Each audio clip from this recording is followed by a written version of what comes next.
오늘 하나님께서 우리에게 주시는 말씀은 마태복음 5장 1절부터 10절까지 말씀입니다. 마태복음 5장 1절부터 10절까지 말씀입니다. 이제 제가 봉독하겠습니다.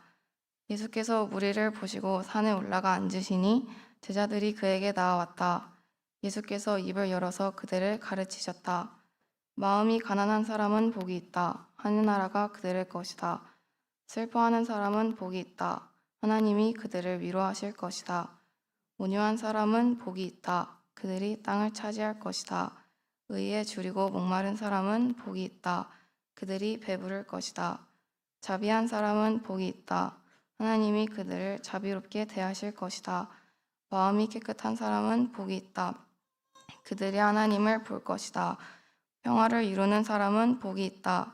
하나님이 그들을 자기의 자녀라고 부르실 것이다. 의를 위하여 박해를 받은 사람은 복이 있다. 하늘나라가 그들의 것이다. 아멘. 아멘. 자, 준호는 울면서 예배합니다. 네, 여러분 이걸 복이라고 꼭 생각해 주셔야 됩니다.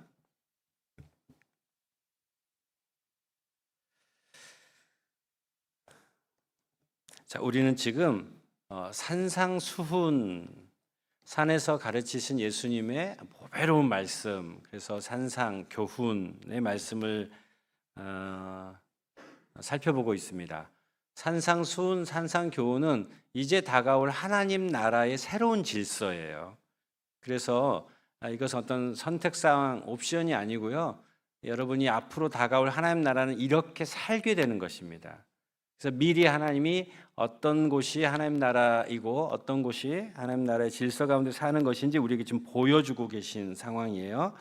그래서 늘 이렇게 주일 오시면 이렇게 흩어져 있는 우리의 마음들이 이렇게 말씀의 중심 삼아서 이렇게 계속 끼워 맞춰 가지고 우리의 중심을 말씀 위에 세우는 것입니다. 오늘은 이제 5번째 8가지 복 중에서 5번째 복, 자비한 사람이 받을 복에 관한 말씀을 함께 나누도록 하겠습니다. 자비로워야 복을 받는다는 것입니다. 우리가 다 복 받길 원하는데 오늘은 자비로워야 복을 받는다는 것이에요. 그 3가지로 나눠서 살펴보겠습니다. 첫 번째는요, 자비가 뭔가 하면은 자비는 불쌍히 여기는 마음입니다. 우리 다 같이 한번 해볼까요? 자비는 불쌍히 여기는 마음입니다. 한 번 더 해볼게요. 외우기 위해서요. 자비는 불쌍히 여기는 마음입니다. 자비 혹은 우리 이전 성경에서는 긍휼 이렇게 하는데 사실 긍휼이라는 말을 우리가 잘 쓰지는 않거든요. 물론 이제 자비라는 말도 잘 쓰지 않죠. 그래서 풀어 써서 불쌍히 여긴다 이 마음입니다. 자비는 매우 다양한 뜻으로 성경에 쓰이고 있어요. 하나님과 예수님에 대해서 쓰일 때는 깊은 동정의 마음, 또 상대방을 도와주려고 하는 마음, 부모가 자기 자녀에게 갖는 어떤 이렇게 사랑의 표현, 열망 같은 거예요. 그것을 자비다 이렇게 표현합니다. 특별히 하나님이 자비하시다 이렇게 할 때는 언약 관계에서, 약속의 관계에서, 여러분 우리가 하나님의 약속에 의해서 자녀가 된 것이에요. 하나님의 약속에 의해서 구원받은 거예요. 그래서 그 하나님과 약속의 관계에 있어서 하나님이 우리를 향한 그 구원의 은혜를 이렇게 드러낼 때 자비하다 이런 말을 씁니다. 그리고 또 관대한 용서라는 말을 쓰기도 합니다.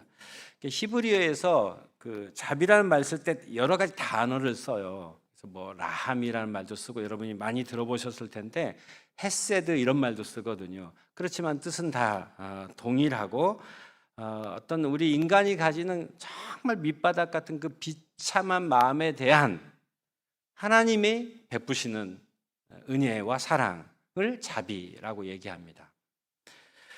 출애굽기 34장 6절에 그렇게 말씀하세요. 뭐라고 얘기하시냐면 나 주는 자비롭고 은혜로우시며 노하기를 더디하고 한결같은 사랑과 진실이 풍성한 하나님이다. 그리고 하나님을 이렇게 소개할 때 나는 자비롭다 이렇게 표현하십니다.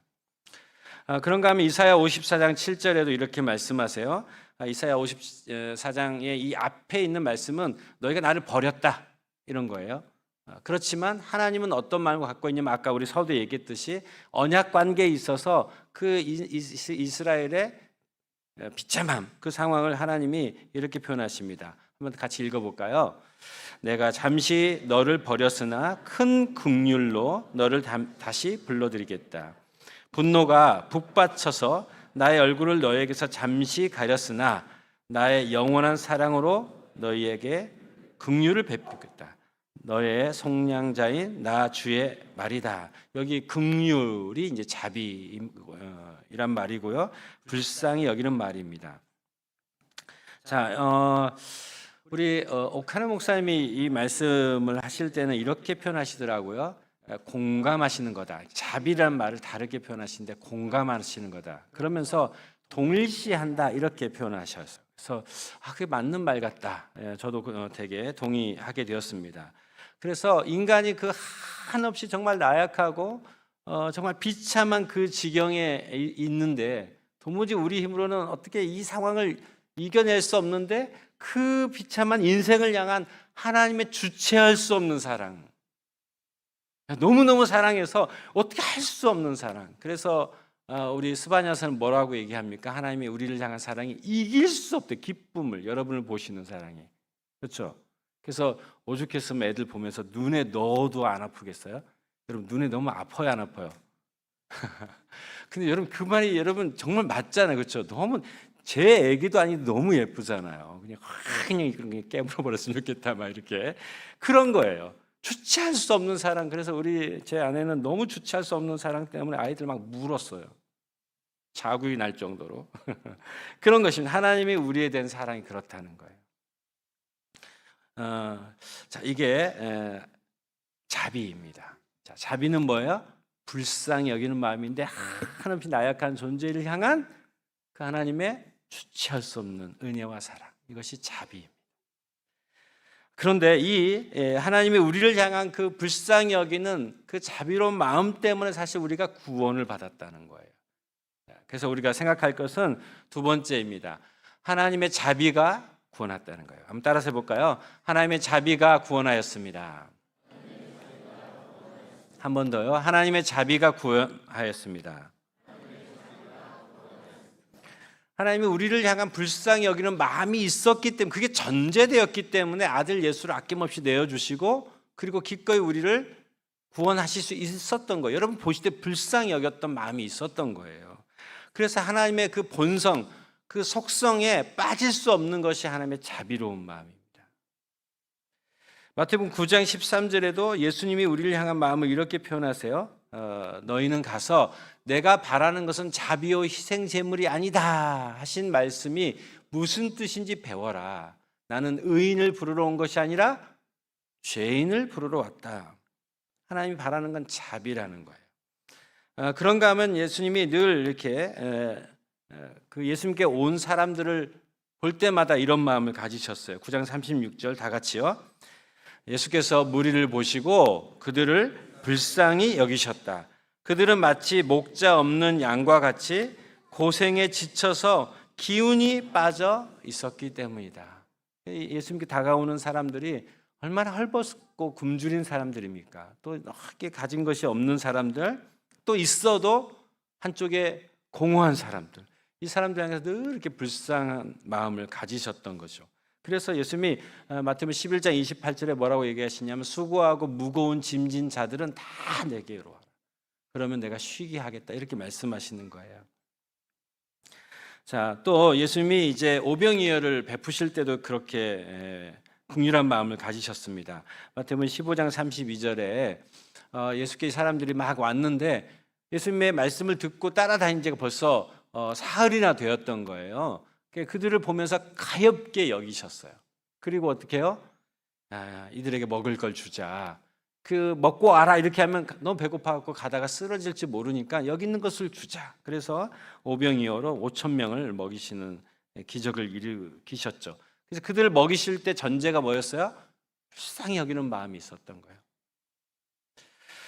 마가복음 1장에는 이런 이야기 나옵니다. 어떤 나병 환자가 예수님께 찾아온 거예요. 문둥병이라고 여러분 알고 있는 한센병 환자가 예수님께 와가지고 무릎을 꿇고요, 예수님한테 간절히 구합니다. 예수님, 제발 저를 좀 깨끗하게 해주십시오. 얼마나 몸이 고통스러웠으면 예수님한테 와가지고 그냥 아마 가까이에서 오지도 않았겠죠. 이 환자들은 자기의 목숨을 담보로 하고 멀리서부터, 사실 이렇게 자기가 있는 바운다리에서 떠나가지고 누굴 찾아간다는 건 참 불가능한 일이에요. 왜냐하면 이들은 이제 그 당시 때 저주받은 사람이라고 생각했기 때문에 어느 한 지역에 머물러 있었단 말이에요. 그리고 우리도 그랬잖아요, 그렇죠? 우리도 소록도 이런 데 이렇게 섬으로 보낸 이유가 뭐예요?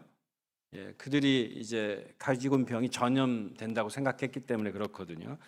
그러니까 예수님이 찾아온다는 건 사실 몸이 불편한 것 그 이상으로 목숨을 거는 행위였어요. 사람들 돌로 던지면 그냥 그대로 맞아 죽을 수밖에 없는 상황이었던 거죠. 그런데 예수님이 찾아와서 예수님 저 좀 고쳐주십시오 이렇게 얘기합니다. 그럴 때 예수님이 어떻게 말씀하셨냐면, 예수께서 그를 불쌍히 여기시고 손을 내밀어 그에게 대시고 말씀하셨다. 뭐라고요? 시작.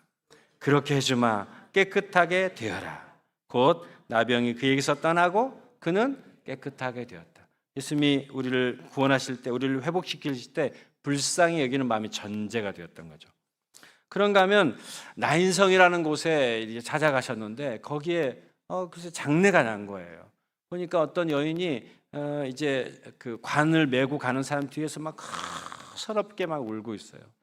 보니까 참 이게 그 속된 말로 팔자가 기구한 여인이었던 거죠. 어떤 상황이냐면 이 여인이 남편이 있었는데 남편이 그만 아들 하나만 놓고 죽어버린 거예요. 아들 하나를 남편 없이 키우니까 얼마나 애지중지, 얼마나 많은 사랑, 얼마나 많은 정성을 들여서 키웠겠어요. 그런데 그 아들이 그만 죽고 마는 거예요. 정말 이 서름 그 이상의 절망 속에서 막 펑펑 울면서 그 관을 쫓아가는 거예요. 얼마나 좌절했겠어요. 그분에게 무슨 생각이 있으셨겠어요? 완전히 그냥 다 이성을 잃은 상태로 그냥 장례를 지금 따라가고 있는 것입니다. 그런 예수님이 그 여자를 보시고 불쌍히 여기셨어요.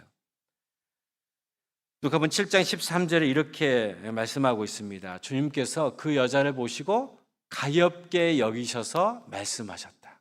울지 말아라 얘기하시고 그 관에 손을 얹고 있잖아요. 청년이여 일어나.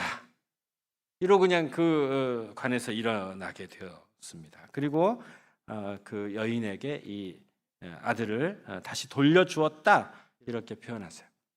이렇게 하나님은 우리를 구원하실 때 전제가 뭐예요? 불쌍히 여기는 마음이 먼저 있었던 거예요. 그 말씀을요 에베소서 2장 4절 5절에서 너무나 정확하게 표현하고 계세요. 다 같이요.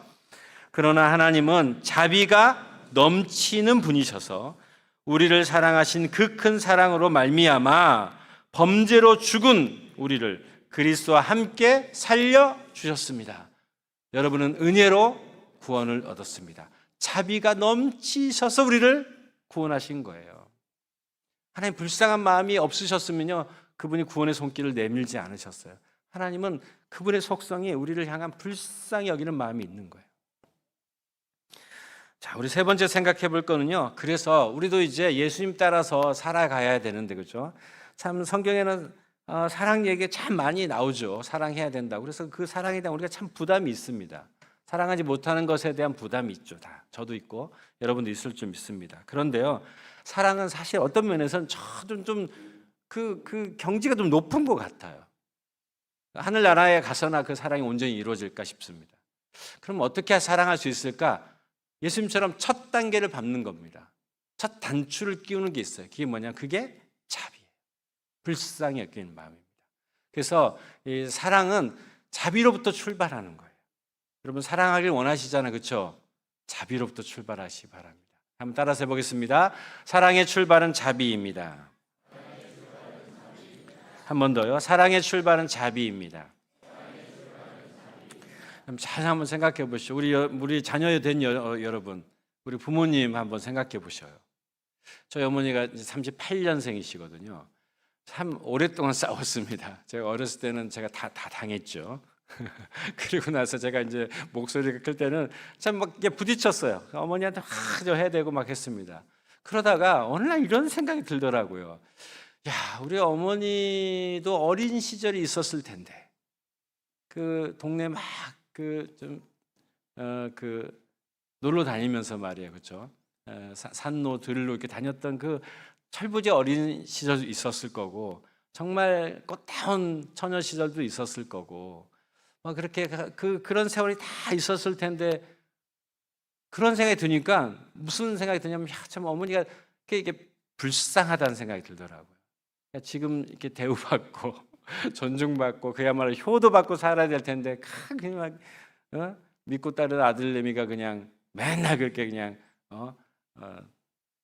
정의를 부르짖으니까 어머니한테 이건 바르고 이건 옳습니다. 그러고 어머니 왜 그러세요? 이렇게 하셔야죠. 이렇게 하니까 엄마 편에서는 얼마나 가짜났겠어요. 이놈이 언제 내가 키울 때는 언제였는데 이제는 대들어. 그러니까 그런 마음이 저한테 들어왔어요. 그리고 어느 날부터는 내가 어머니를 어떻게 바꾸겠나 이런 생각이 들었습니다. 진짜 그런 마음이 어느 날 확 들어온 거예요. 그래서 그 뒤로는 그냥 제가 어머니가 얘기하면 다 그냥 수용하게 되었어요. 그냥 이게 옳으냐 안 옳으냐 상관없어요. 그렇게 되어서 그 뒤로는 그냥 우리 어머니가 바뀌시더라고요. 한 번도 우리 어머니가 약한 소리를 안 하시거든요. 그래서 뭔가 이게 손해 본다는 생각을 하시나 봐요. 그런데 요즘 언제부턴가 이렇게 우리 집사람이 무슨 반찬 해다 주면 이런 얘기 하는 거예요. 고맙다.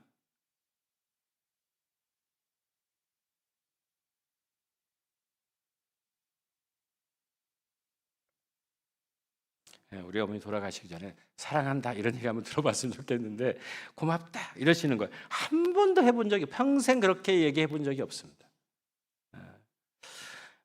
지금 이제 요양원에 계신데 왔다 가면 고맙다 이러세요. 자, 이런 것입니다. 마찬가지예요. 부모님이 우리 자녀를 보실 때도 마찬가지입니다. 불쌍히 여기는 마음이 필요한 것 같아요. 사랑은 쉽지 않습니다. 그런데요, 불쌍히 여겨주세요. 특별히 우리 부부 간에 마찬가지입니다. 우리 아내를, 우리 남편 되신 여러분, 불쌍히 여겨주세요. 우리 아내진 여러분, 한국 남자 불쌍합니다. 불쌍히 여겨주세요.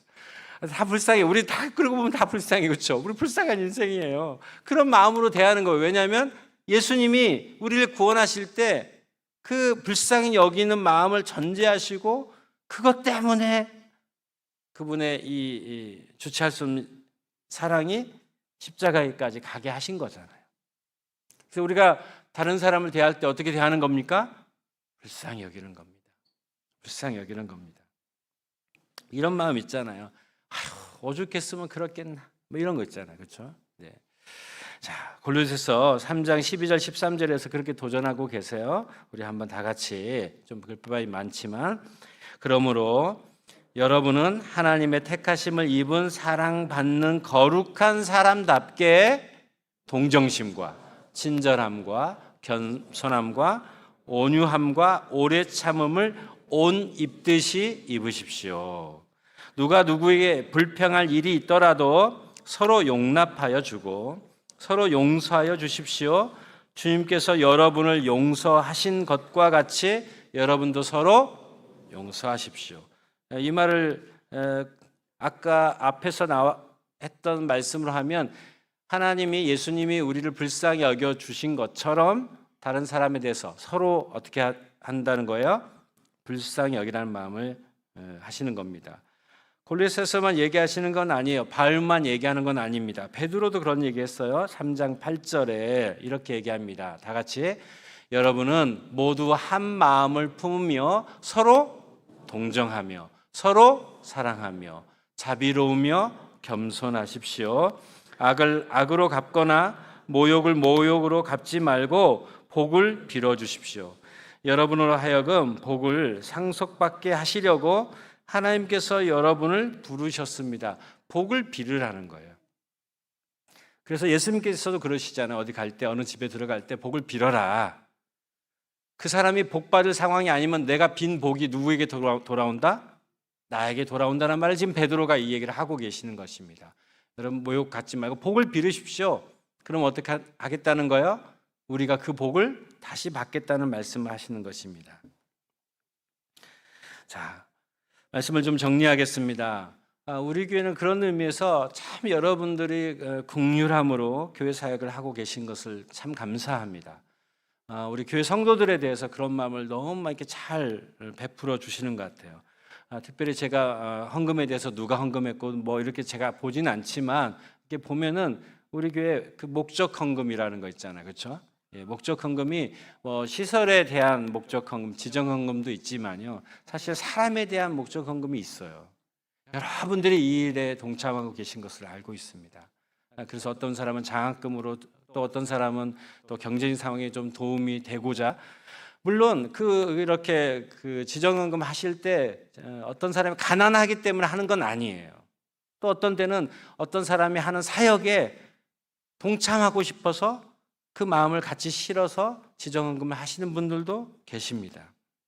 이게 다 어떤 모습이에요? 그렇게 다른 사람을 배려하는 긍휼의 마음인 거예요. 너무너무 감사해요.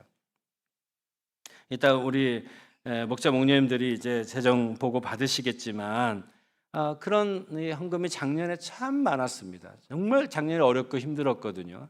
그런데도 이렇게 선교지를 위해서 또 교회 구제 사역을 위해서 이렇게 헌신한 일이 정말 많았어요.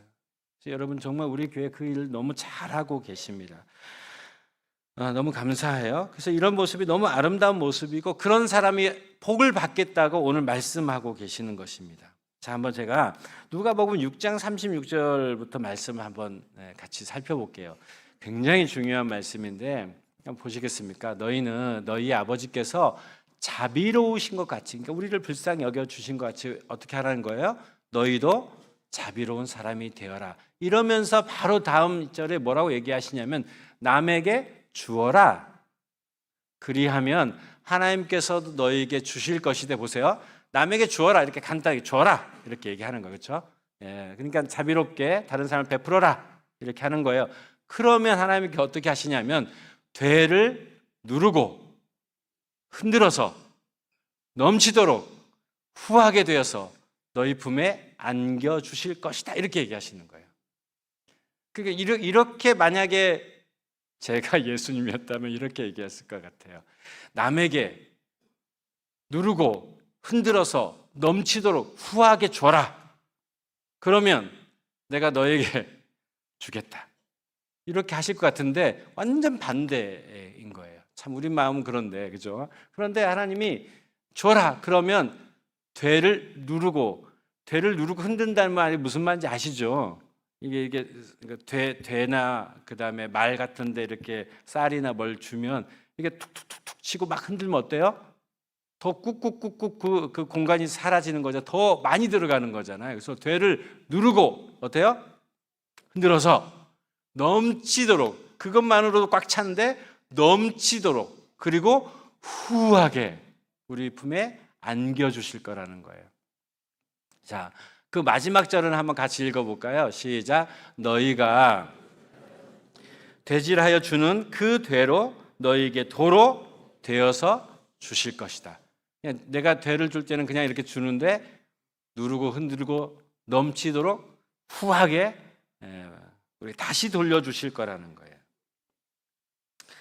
여러분, 다른 사람을 위해서 그렇게 자비한 마음, 불쌍히 여기는 마음 베푸시기를 이번 한 주간 그렇게 사시기를 주의 이름으로 축복합니다. 그래서 오늘 말씀을 제가 좀 오늘 아는 체를 좀 하겠습니다. 헬라어로 직역을 좀 하니까 이렇게 돼 있어요. 다른 말씀, 그 팔복의 말씀들이 다 그렇게 돼 있는데 이렇게 돼 있습니다. 복되도다, 이걸 선언하는 거예요. 복되도다, 복이 있다. 어떤 사람이 복이 있냐면 긍휼히 여긴 사람이 복되도다. 왜냐하면 이러고 이제 왜 복되냐 하면 그들이 다른 사람을 불쌍히 여겨줬기 때문이다. 이렇게 얘기해요. 그래서 우리가 정말 복받길 원한다면 정말 이렇게 다른 사람을 배려하고 또 불쌍히 여기는 마음, 우리 주기도처럼 다른 사람에게 용서한 것처럼 하나님 우리를 용서해 주십시오라고 기도하고 있잖아요. 그 내용을 지금 예수님이 계속해서 말씀하고 계시고요. 마태복음의 아주 중요한 핵심 단어가 사실은 긍휼이에요. 긍휼. 그래서 이 마태복음을 한 줄로 딱 요약하면 긍휼의 목자입니다. 이 마태복음의 주제가요. 그래서 이번 한 주간 우리 모두가 다 다른 사람을 불쌍히 여기는, 가족들을 불쌍히 여기는, 특별히 이제 가정의 달이니까 자녀들은 누구를? 부모님을. 우리 부모님들은 누구를? 자녀들을. 또 우리 부부는, 아내는 남편을, 남편은 아내를 서로 불쌍히 여기는 그런 자비한 마음이 넘치시기를 바랍니다. 우리 이 시간 찬양하겠습니다. 하나님, 우리가 연약하고 부족한데 우리에게 긍휼함을 베풀어 달라고 우리 기도하는 마음으로 함께 찬양하도록 하겠습니다.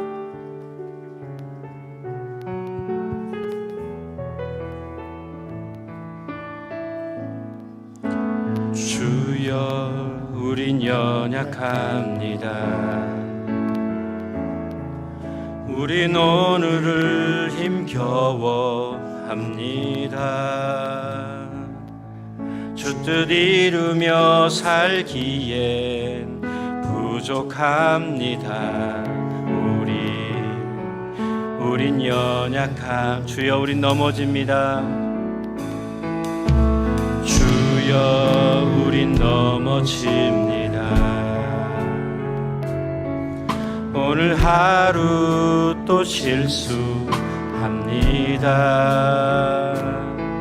주의 긍휼을 구하는 죄인입니다.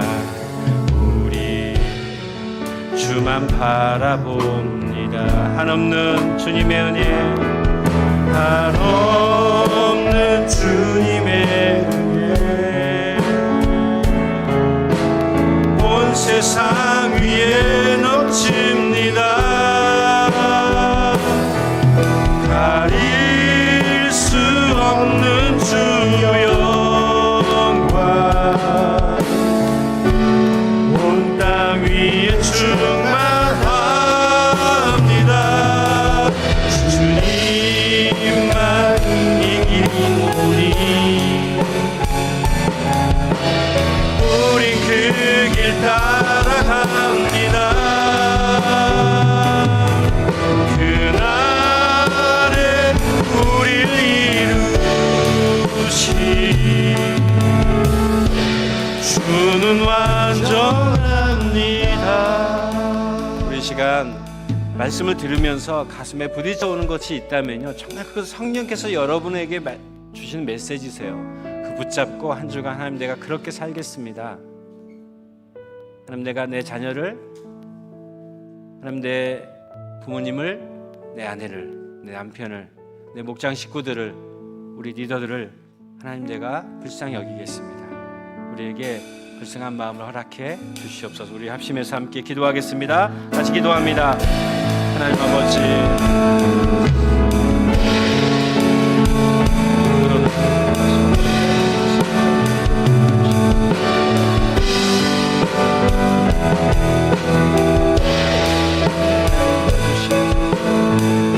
하나님 도와주시옵소서.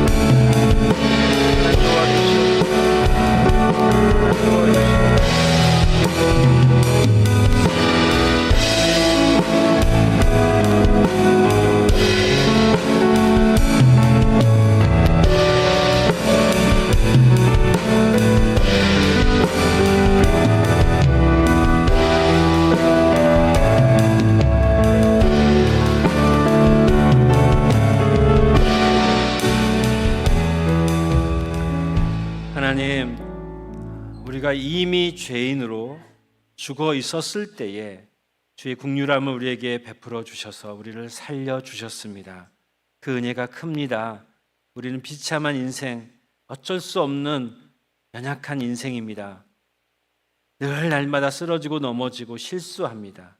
그럼에도 불구하고 하나님께서 우리에게 주님의 긍휼을 거두지 않으시고 오늘도 붙잡고 우리를 세워 가시니 감사합니다. 우리도 동일하게 주님의 마음을 품겠습니다. 우리 가족들에게, 우리 교회 공동체 지체들에게, 우리 주변 이웃들에게, 특별히 우리가 품는 VIP들에게 하나님의 긍휼함이 우리로부터 드러나기를 구합니다. 우리를 주의 긍휼함을 베푸는 일의 도구로 사용하여 주시옵소서. 다짐하고 결단한 것 한 주간 실제적인 삶에서 실천하겠습니다. 말씀은 실천할 때 능력이 나타난 줄 믿습니다.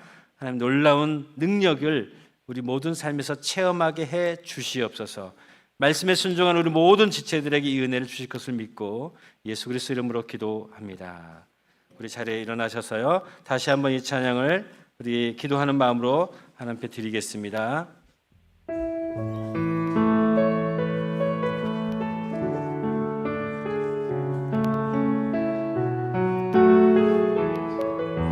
주여, 우린 연약합니다. 주여, 우린 연약합니다. 우린 오늘을 힘겨워합니다. 주 뜻 이루며 살기에 부족합니다. 우린 연약, 주여, 우린 넘어집니다. 주여, 우린 넘어집니다. 오늘 하루 또 실수합니다. 주의 긍휼을 구하는 죄인입니다. 우리 주만 바라봅니다. 한없는 주님의 은혜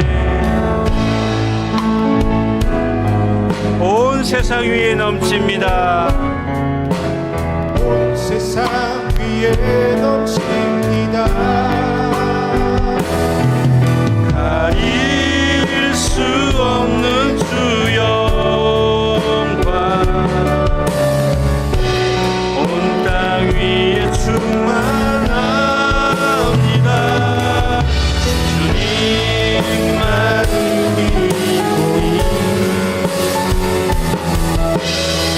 우리 그 길 따라갑니다. 그날에 우리를 이루신 주는 완성, 그날에 우리를 이루신 그날에 우리를 우리가 연약하고 부족하지만 하나님의 여러분을 통해서 일하실 것입니다. 그날 우리를 이루신 그날에 우리를 이루신 주는 완전합니다. 지금도 우리를 구원하시기 위해서 긍휼한 마음으로 우리를 바라보시고 기꺼이 하늘 보좌를 버리고 이 땅에 내려와 우리를 구원하신 예수 그리스도의 은혜와 지금도 여전히 우리를 긍휼함으로 바라보는 하나님의 크신 사랑하심과 그 예수 그리스도의 그 사랑을 우리 안에서 깨닫게 하시고 또 실천해 가도록 일하시는 성령님의 열심이 오늘 자비한 삶을 살아가기로 다짐하는 모든 주의 백성들 머리머리 위에 그들이 속한 가정과 일터와 목장과 우리 교회 공동체 위에 우리 교회가 속한 이 지역과 민족과 열방 가운데 영원토록 함께 계시기를 간절히 축원합나이다. 아멘.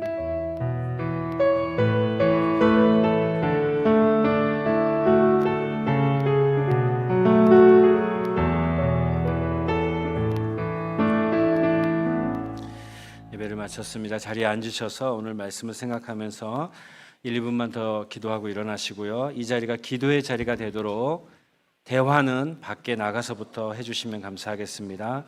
적극적으로 헌신